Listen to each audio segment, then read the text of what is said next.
Voici 10 chansons pop qui ont connu la polémique, c'est parti.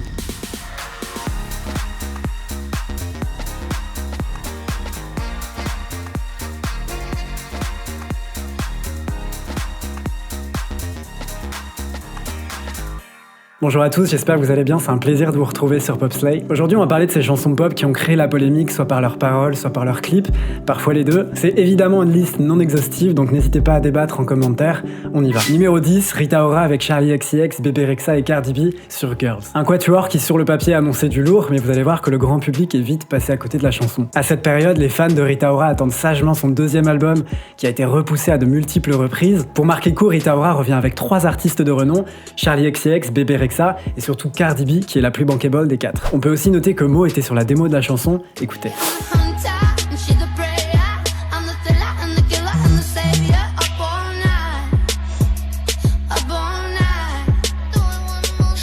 Et à sa sortie, le single semble être très prometteur. Rita Ora partage dans un communiqué que la chanson est une célébration de l'amour, mais le problème dans l'histoire, ce sont les paroles. Et aussi une question de légitimité à parler de ce sujet.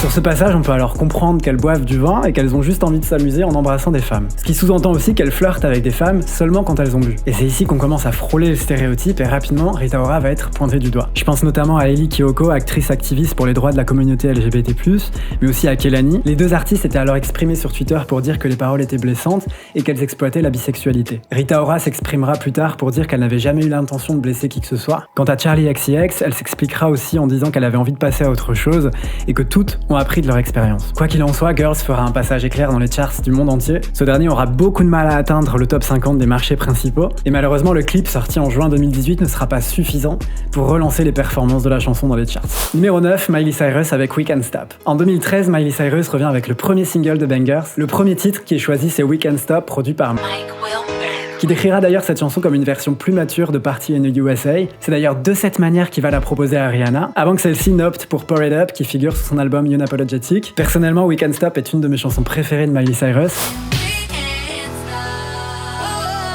Une phrase qui va d'ailleurs particulièrement attirer l'attention des fans, c'est celle-ci, écoutez. En effet, on peut y percevoir deux sens. Dancing with Miley Cyrus, mais aussi Dancing with Molly. Au départ, Miley Cyrus nie cette interprétation. Puis un jour, en interview avec le Daily Mail, voici ce qu'elle déclare. Ça dépend de qui agit. Si tu as 10 ans, évidemment, tu danses avec Miley. Néanmoins, au fond, si tu sais réellement de quoi je parle, alors tu sais. Le co-auteur avait quant à lui affirmé auprès de Genius qu'ils avaient dû, entre guillemets, dévulgariser certains passages de la chanson à cause de la pression du label. Nous nous sommes disputés sévèrement sur We Can't Stop parce qu'ils voulaient que nous changions la majeure partie des paroles. À l'origine, c'était Getting High Off of Molly's, Doing Whatever We Want. Et on a fini par dire Dancing with Molly parce que nous sommes dit, ça passe si ça ressemble à Miley. Pas bête. Et ce n'est pas tout puisqu'il y a également cette phrase qui a interpellé la plupart des auditeurs. Everyone in line in the bathroom. Pour beaucoup, ce passage est une référence à la coke. J'espère que je vais pas me faire striker de YouTube avec tout ce champ lexical. Là encore, selon le producteur, tout est question de nuances et de point de vue. Elle n'a jamais dit qu'elle faisait la queue dans la salle de bain essayant d'avoir sa ligne de... Elle dit que ce sont les gens qui font la queue dans la salle de bain essayant d'avoir une ligne dedans. Bref, vous avez compris. La chanson sera tout de même un énorme succès commercial. À cette période, c'est la vidéo la plus rapide de l'histoire à atteindre les 100 millions de vues, brisant ainsi le record précédemment détenu par Rihanna et Eminem avec Love the Way You Lie. We Can't Stop rejoindra le club de ces tubes qui sont restés bloqués à la place numéro 2 aux US, puisqu'en effet la chanson sera privée numéro 1 à cause d'une autre chanson qui elle aussi a été le sujet de multiples controverses, et on va en parler dès maintenant. Numéro 8, Blurred Lines de Robin Thicke. Nous sommes toujours en 2013 et Robin Thicke cartonne avec cette chanson. Dans les médias, c'est simple, elle est décrite comme la chanson la plus controversée de la décennie. On lui reproche de faire l'apologie du viol. Par exemple, cette phrase a posé problème. En fait, cela questionne le consentement, puisqu'en réalité, le mec ne peut pas savoir ce dont elle a envie, à moins qu'elle le lui ait verbalisé. Et finalement, Blurred Lines va créer un débat beaucoup plus large qui est allé au-delà de la chanson en tant que telle. À ce stade, on se posait de réelles questions quant au message qu'on divulguait à travers la musique pop. Quel va être l'impact sur les enfants qui vont écouter et voir ça? Alors effectivement, la performance avec Miley Cyrus au VMA n'a rien arrangé, bien au contraire. Il y a eu une vague de contestation, notamment aux États-Unis. Alors même si ce n'est pas la seule chanson qui met en lumière une certaine domination/misogynie, eh bien c'est tout de même Robin Thicke qui va le payer à travers cette chanson. Blurred Lines va être au centre d'un débat politique. D'ailleurs, ce passage chanté par T.I. va être remplacé lors des performances télévisées. Et lorsqu'on lui dit que sa chanson est sexiste, Robin Thicke répond Qu'est-ce qu'il y a de mal à être sexy? Ce clip, il a été réalisé par Diane Martel qui, elle, prendra la défense de Robin Thicke. Voici ce qu'elle déclare. J'ai moi-même demandé aux filles de regarder dans la caméra. Elles sont en position de force. Je ne pense pas que la vidéo soit sexiste. Les paroles sont à prendre à la légère. Les gars font les idiots. Lorsque Miley Cyrus apparaît nue dans la vidéo de Working Ball, les critiques ont directement supposé que c'était Terry Richardson qui en avait décidé ainsi.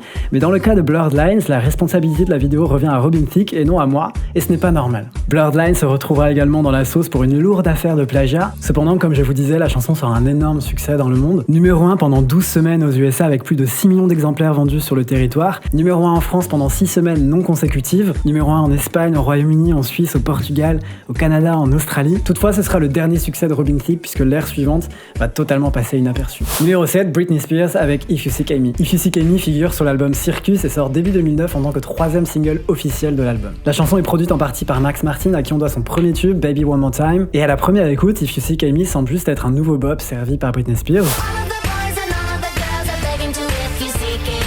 Mais très vite, le public va capter le double sens de cette chanson. En même temps, c'est plutôt obvious. If You Seek Amy peut alors s'entendre comme un acronyme. If You Seek Amy. Vous avez compris. Et c'est comme ça finalement que Britney Spears va nous servir l'une des chansons les plus torrides de sa discographie, et puis elle le répète à plusieurs reprises.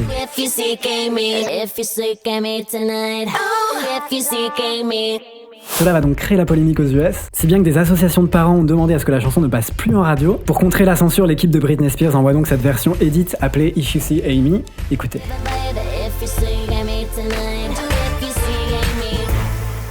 Une syllabe qui fait toute la différence. Malgré le backlash, If You Seek Amy a tout de même connu un petit succès dans le monde pour un 3e single, top 20 aux US, top 11 des titres les plus téléchargés en France durant son exploitation, et petit top 20 au UK. Numéro 6, Lady Gaga featuring R. Kelly sur Do What You Want. Fin 2013, Do What You Want est d'abord présenté comme un single promotionnel, mais ce dernier va tellement plaire au grand public qu'il va être finalement officialisé en tant que 2e extrait officiel de l'album, à la place de Venus. Un clip est prévu, réalisé par Terry Richardson. La sortie est annulée, et heureusement, car il est pour le moins explicite. D'après les médias, la vidéo a été totalement annulée par peur des réactions sur le passé de R. Kelly, mais aussi de Terry Richardson. Ce n'est que quelques années plus tard, après la sortie du documentaire Surviving R. Kelly, que Lady Gaga décide de briser son silence et de retirer le titre de toutes les plateformes de streaming et de téléchargement. Lady Gaga s'exprimera dans la foulée pour dire qu'elle regrette cette collaboration. Dans un sens, je trouve ça dommage d'avoir gâché le potentiel du titre en collaborant avec R. Kelly. Il existe tout de même un remix avec Christina Aguilera, qui finalement n'est qu'une reprise de la version solo initialement enregistrée par Gaga.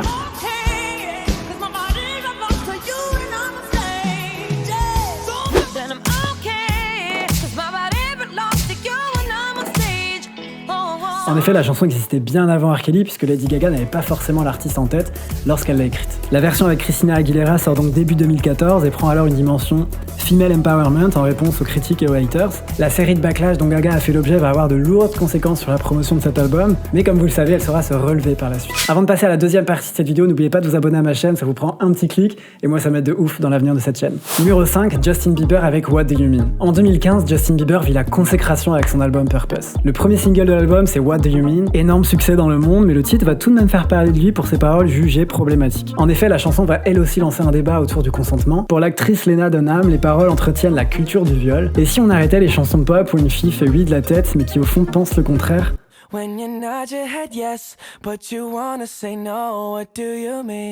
Les fans se sont alors demandé si Justin Bieber était bien au fait autour de la question du consentement. Et puis Justin Bieber veut vraiment une réponse à sa question puisqu'il répète What do you mean 28 fois tout au long de la chanson. What do you mean? What do you mean? What do you mean? You're so confusing, baby. En parallèle, il y a aussi cette notion de pression puisque la chanson utilise une horloge comme l'un des crochets instrumentaux pour signifier que le temps est compté. Évidemment, ce n'était pas l'intention de Justin Bieber. Il avait d'ailleurs donné une explication, je le cite, « Les filles font souvent volte-face. Elles disent quelque chose mais elles pensent le contraire. Qu'est-ce qu'elles veulent dire au juste? Je ne sais pas. » Donc on est sur un registre bien plus léger. Évidemment, le backlash ne sera pas aussi intense qu'un Blurred Lines. Et comme je vous disais plus tôt, cela ne va pas empêcher What Do You Mean d'être un grand succès commercial à travers le monde. 47e entrée de Justin Bieber au classement américain. Record du titre le plus écouté en une seule semaine avec 21 millions de streams en seulement 5 jours. Et enfin, rien à voir, mais cette chanson m'a toujours fait penser à Mario 64. Alors je sais pas si vous êtes de ma génération. Je vous ferai un test en post-prod pour que vous visualisiez.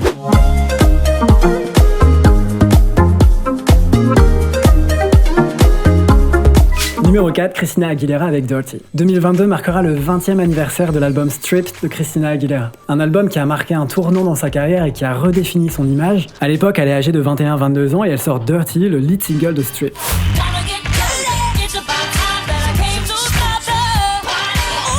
Une chanson qui se veut très provocante tant sur les paroles que sur le clip. Ce dernier est d'ailleurs réalisé par David Lachapelle. C'est un clip où Christina Aguilera s'est pleinement approprié son corps et sa sexualité, et à l'époque ça passait moins bien. L'artiste va recevoir une vague de critiques intenses, le clip va être censuré sur plusieurs chaînes de télévision, pourtant Madonna avait déjà bien ouvert la voie à ses artistes. Je pense qu'on a vraiment évolué sur ce point. Je pense pas qu'il serait considéré comme choquant s'il sortait aujourd'hui. Malgré la controverse, Dirty va vraiment cimenter son statut de pop star, et puis il va résonner tout au long de sa carrière. En 2018, Billboard a placé Dirty comme étant le 26e meilleur clip du 21e siècle, la qualifiant d'avant-garde. Aujourd'hui, Dirty est considéré comme l'un des clips les plus iconiques de Christina Aguilera, et elle-même a déclaré qu'il s'agissait d'un de ses clips préférés. Numéro 3, Katy Perry avec I Kissed a Girl. I Kissed a Girl a beau avoir été un succès commercial partout dans le monde, il a tout de même été la cible de nombreuses critiques. La force de cette chanson, c'est évidemment ce refrain qu'on connaît tous.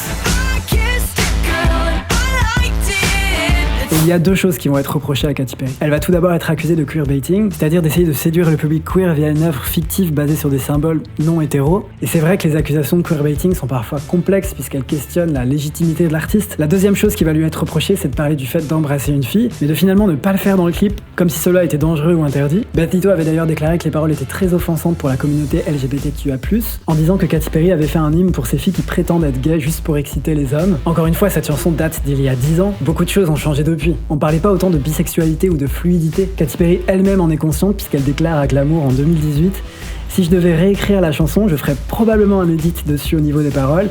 Il y a quelques stéréotypes. Votre esprit change tellement en disant on grandit, on apprend. Fun fact, il y a même Kesha dans le clip. Ce qui me permet justement de faire la transition. Numéro 2, Kesha avec Die Young. Die Young ou l'histoire d'une chanson qui n'est vraiment pas sortie au bon moment. Nous sommes en 2012, Kesha s'apprête à sortir son deuxième album, Warrior. Le premier extrait qui est choisi, c'est Die Young, Mourir jeune. Un titre produit par son équipe habituelle, Benny Blanco, Circut et Dr. Luke. La chanson a un gros potentiel en radio, c'est du Kesha à tout cracher. Rappelez-vous de cette loupe de guitare. On reconnaît tellement la patte Dr. Luke sur le beat. Et bien évidemment les gimmicks de Kesha.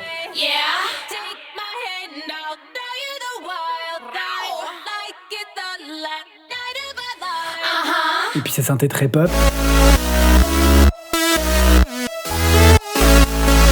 Le problème dans l'histoire, c'est d'abord le titre de la chanson, mais aussi le fait qu'elle le répète à plusieurs reprises. À cette période, une école du Connecticut vit un enfer, un massacre. 20 jeunes enfants sont tués ainsi que 6 membres de l'école. Bref, vous imaginez bien qu'à cette période, les US n'ont pas forcément besoin d'une chanson qui s'appelle Mourir jeune, qui tourne en boucle en radio. Die Young sera donc naturellement supprimée des playlists. Kesha s'était d'ailleurs exprimée à ce sujet en disant, je la cite, « Je suis tellement désolé pour tous ceux qui ont été touchés par cette tragédie et je comprends totalement que ma chanson puisse paraître inappropriée. Les mots ne peuvent pas exprimer ce que je ressens. » Plus tard, Kesha a donné plus de détails quant à cette histoire. Elle a admis qu'elle avait des doutes sur certaines paroles avant que Die Young ne sorte. Elle avait déclaré sur son site web « J'avais quelques inquiétudes à propos de l'expression « mourir jeune » dans le refrain, en particulier parce que beaucoup de mes fans sont jeunes et c'est aussi l'une des raisons pour lesquelles j'ai écrit autant de versions de cette chanson. Le sens premier de la chanson, c'est évidemment de vivre chaque jour au maximum et de rester jeune au fond de son cœur. Ce sont des choses dans lesquelles je crois réellement. » Ensuite, dans une série de tweets désormais supprimés mais rapportés par Billboard, Kesha avait affirmé qu'elle ne voulait pas chanter ses paroles et qu'elle y avait été forcée par son équipe. Numéro 1, Madonna avec Justify My Love. Il y a 26 ans, Madonna sort le premier single de The Immaculate Collection, Justify My Love. Justify my love. Cette chanson et le clip qui l'accompagne conduisent Madonna à avoir l'un des moments les plus sulfureux de sa carrière. Lorsque Madonna envoie son clip à MTV, ces derniers lui disent « Girl, ça va pas être possible ». Elle leur demande alors quelle scène pose problème, dans l'optique de faire probablement un edit. MTV rétorque que rien ne sera possible, que c'est vraiment l'ensemble de la vidéo qui est problématique. Ainsi, Justify My Love a été l'une, voire la première œuvre audiovisuelle à avoir été bannie de MTV. C'est donc la chaîne ABC qui décide de diffuser la vidéo dans son intégralité après minuit, et Madonna profite de cette exposition pour faire part de son point de vue. Je trouve qu'elle était déjà très avant-garde dans sa réflexion. Pour elle, le clip a été réalisé dans un but éducatif. Je voudrais vraiment aborder la question de la censure à la télévision. Où la limite se trouve-t-elle ? Pour moi, la limite, c'est celle de la violence, de l'humiliation, de la dégradation. Ce n'est pas le cas de mon clip. Finalement, cette censure va avoir un avantage sur l'exploitation commerciale de Justify My Love, puisque Madonna va le rendre disponible au grand public en le mettant en vente sur VHS, et entre guillemets, grâce à la controverse, celui-ci va se vendre à plus de 1 million d'exemplaires. Et Justify My Love sera également numéro 1 aux US pendant 2 semaines. C'est donc la fin de cette vidéo, j'espère que vous avez passé un bon moment sur ma chaîne. Je profite également de ce moment pour vous souhaiter à tous de très belles fêtes de fin d'année. Et plus globalement, j'ai juste envie de vous dire merci parce que vous m'avez tellement soutenu en 2021. Cette chaîne m'a tellement aidé, elle m'a fait sortir de ma zone de confort. Ça m'a permis d'évoluer et de gagner en confiance et de me sentir mieux dans ma tête. On le répétera jamais assez, mais la santé mentale, c'est hyper important. Donc bref, juste merci à tous de manière plus personnelle. Je vous prépare plein de choses pour 2022, je suis trop excité, j'ai trop hâte de pouvoir vous en dire plus. Et j'en profite aussi puisque plusieurs personnes m'ont demandé en DM comment soutenir l'avenir de la chaîne. Alors c'est au choix et vraiment, je ne vous oblige à rien. Vous pouvez soit vous rendre sur ma cagnotte Ko-fi, vous verrez, c'est très simple d'utilisation, ou bien vous pouvez tout simplement vous abonner à ma chaîne, ça sera déjà très bien. Dans tous les cas, je vous dis à très vite sur Papsled. D'ici là, portez-vous bien, je vous fais de gros bisous. Ciao.